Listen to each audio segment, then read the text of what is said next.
महादेवा, आता तरी तुमचा राग शांत झाला ना? जगदंबेच्या रूपात तुळजाने शिवाचे प्राण कसे वाचवले हे पाहिलंत ना? ते संपूर्ण ब्रह्मांडाने पाहिलं आहे ब्रह्मदेव. महादेवांचा राग शांत झाला आहे तो त्यामुळेच. त्यांचा स्वभावच तसा आहे. क्षणात ते रुद्रनाथ असतात तर क्षणात भोळे सांब. आम्हाला जगदंबाची चिंता सतावत होती. तुळजा तिच्यात सामावलेली जरी असली तरीही तिच्या रक्षणासाठी सदैव तत्पर आहे. हे आज पुन्हा सिद्ध झाले. कैलासपती, अहो पार्वती देवी तुळजाच्या रूपात संपूर्ण जगाच्या आई झाल्या आहेत आणि जगदंबा तर त्यांचा अंश आहे. त्यामुळे त्या कोणत्याही कठीण परिस्थितीत त्यांना एकटं सोडणार नाहीत. तरीही आम्हाला एका गोष्टीची चिंता सतावते आहे आणि ते म्हणजे हा दिव्य आवर्तन योग. हा जेव्हा जेव्हा निर्माण झालाय भूलोकावर खूप मोठ्या प्रमाणात उलथापालथ झाली आहे. आता शिवाच्या जीवाचा धोका टळला आहे, पण जोपर्यंत हा योग आहे तोपर्यंत शिवा, जगदंबा आणि महिपतीच्या डोक्यावर या धोक्याची टांगती तलवार राहणारच. शिवाच्या कुंडलीत हा योग अवेळी कोणी जुळवून आणला असेल? भाग्य विधात्याने लिहिलेलं भाग्य बदलण्याचा प्रयत्न करणारे हे कोण असेल? ज्या पद्धतीने हे सारे घडत आहे त्यावरून आम्हाला खात्री आहे की हे घडवणारी व्यक्ती एकच असू शकते. कोण?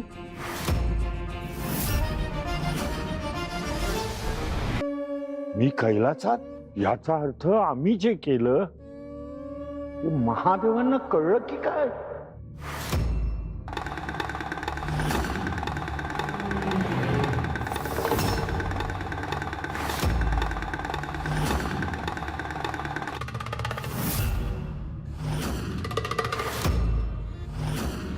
आम्ही तुम्हाला इथे का बोलावलं आहे हे तुमच्या लक्षात आलं असेलच ना? दैत्य गुरु शुक्राचार्य.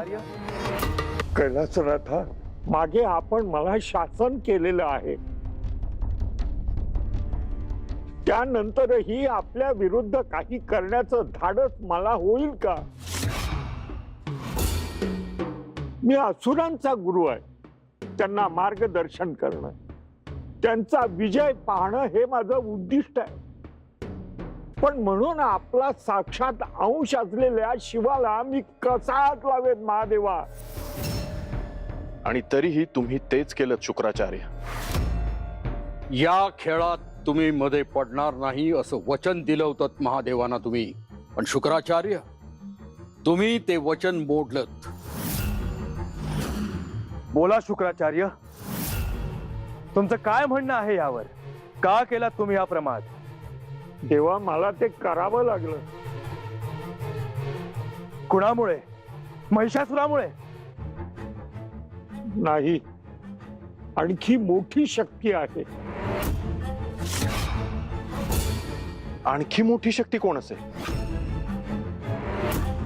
आमचा अंश असलेल्या शिवाच्या मृत्यूचा आदेश काढणारी अशी कुठली शक्ती होती?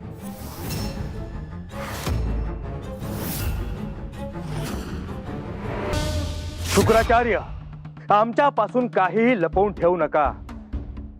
ज्याने तुम्हाला हे करायला सांगितलं आणि आमचं वचन मोडून तुम्ही ती गोष्ट केलीत.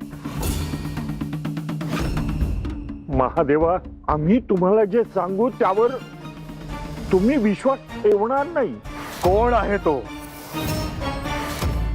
हे आम्हाला आदिशक्तीनं सांगितलं होतं.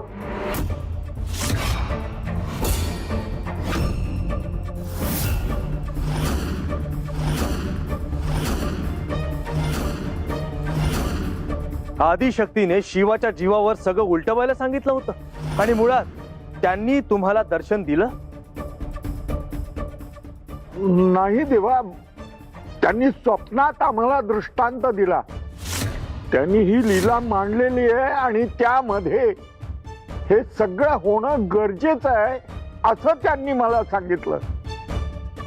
शिवाच्या कुंडली मधला हा योग कसा फिरवायचा आणि दिव्य आवर्तन योग कसा लवकर आणायचा हा विधी सुद्धा त्यांनी स्वप्नातच मला सांगितला.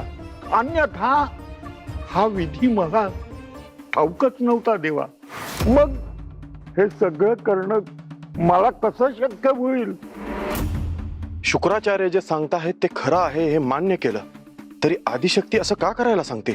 ते शिवाच्या बाबतीत असं का करतील? शुक्राचार्य, तुम्ही जे म्हणताय ते जर चुकीचं ठरलं तर आम्ही तुम्हाला असं शासन करू ज्याचा तुम्ही विचार देखील केला नसेल.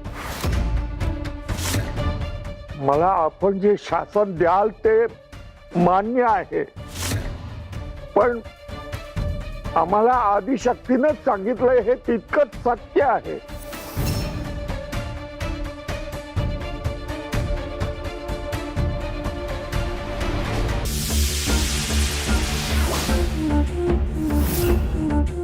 आदिशक्तींना भेटण्यासाठी आपण त्यांच्या स्थानी आलो, परंतु त्या इथे नाहीत. कुठे गेल्या असतील त्या? आदिशक्ती आपल्या स्थानी नाहीत असे सहसा कधी घडत नाही. त्या अनंत काळावर लक्ष ठेवून असतात ब्रह्मदेव. अनेक सृष्टींची त्यांना काळजी व्हायची असते, त्यामुळे हे कदाचित त्या इथे नसतील. नाही विष्णुदेवा, तुम्ही विसरता आहात. आदिशक्ती सर्वव्यापी आहेत. त्या एकाच वेळी अनेक ठिकाणी असू शकतात. मग त्यांचे इथे नसण्याचे कारण काय असू शकते? त्या जशा सर्वव्यापी आहेत तशाच त्या सर्वज्ञानी देखील आहेत ब्रह्मदेव. त्यांना हे आधीच ठाऊक असणार की आपण इथे येत आहोत आणि त्या इथे नाहीत. ह्याचं एकच कारण आहे की त्यांना आपल्याला भेटायचं नाही. ह्याचा अर्थ हा आहे की आपल्याला आपल्या प्रश्नाचं उत्तर कधीच मिळणार नाही. आदिशक्तींनीच शुक्राचार्यांना दृष्टांत दिला होता का? त्यांनीच शिवावर असा जीव घेणा हल्ला करायला सांगितला होता का? हे आपल्याला कधीच कळणार नाही. नाही, मी त्या मागचं सत्य शोधून काढेन. आदिशक्ती कुठेही सापडल्या नाहीत, तरी एक ठिकाण आहे जिथे त्या नक्की सापडतील. कोणते ठिकाण? तिथे पोहोचण्यासाठी आम्हाला योग मार्गाचा वापर करावा लागेल.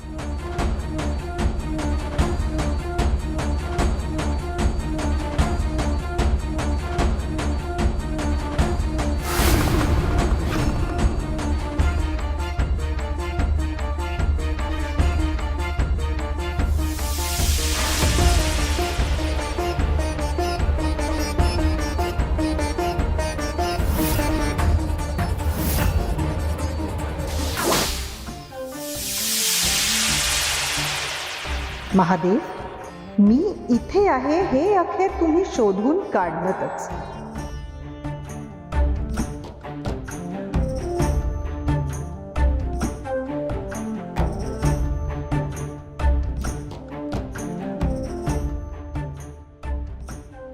या संपूर्ण ब्रह्मांडात तुम्ही अन्यत्र कुठेही नाही सापडला, तरी इथे नक्की असाल, माझ्या अंतर्मनात. तुम्ही सर्वव्यापी आहात, विश्वाच्या चराचरात आहात,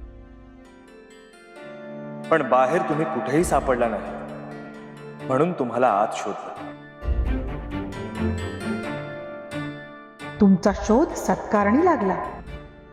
तुम्ही अंतर्मनातच आहात, त्यामुळे तुमच्याशी संवाद साधताना मनाच्या पातळीवरच साधायला हवं. त्यासाठी शब्दांच्या आधाराची गरज नाही. अर्थात, पण कशाबद्दल संवाद साधायचा आहे? ज्या कामासाठी तुम्हाला शोधत इथे आलो आहे त्या प्रश्नाचं उत्तर आम्हाला हवं आहे आदिशक्ती. माझा अंश असलेल्या शिवावर हे जे जीवावरचं संकट बेतलं होतं ते घडवून आणण्यासाठी तुम्हीच शुक्राचार्यांना दृष्टांत दिला होता, हे सत्य आहे का?